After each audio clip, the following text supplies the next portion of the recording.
ഇന്ന് നമ്മളിവിടെ കുക്ക് ചെയ്യാൻ പോകുന്നത് ഒരു തായ് സ്റ്റൈൽ ഫുഡാണ്, സ്റ്റിക്കി മാംഗോ റൈസ്. അപ്പോൾ ഇനി നമുക്ക് കുക്കിങ്ങിലോട്ട് പോവാം. ഇതിനാവശ്യമായ ഇൻഗ്രീഡിയൻസ് 2 മാമ്പഴം, 1 കപ്പ് സ്റ്റിക്കി റൈസ്, 1 കപ്പ് തേങ്ങാപ്പാൽ. റൈസ് ഒരു ബൗളിലേക്ക് ഇട്ടിട്ട് അത് ഓവർനൈറ്റ് സോക്ക് ചെയ്യാൻ വെക്കുന്നു.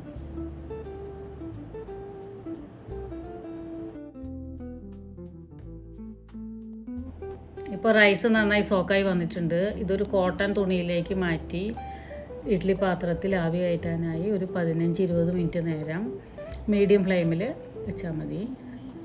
അത് ഇടയ്ക്കിടയ്ക്ക് തുറന്ന് നോക്കാനൊന്നും പാടില്ല. അത് ആ ടൈം കഴിഞ്ഞ് മാത്രമേ തുറക്കാവൂ.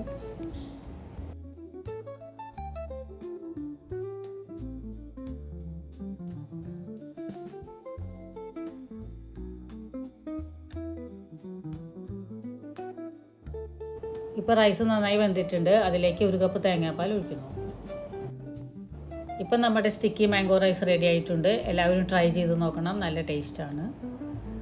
അപ്പോൾ എല്ലാവർക്കും ആശംസകൾ.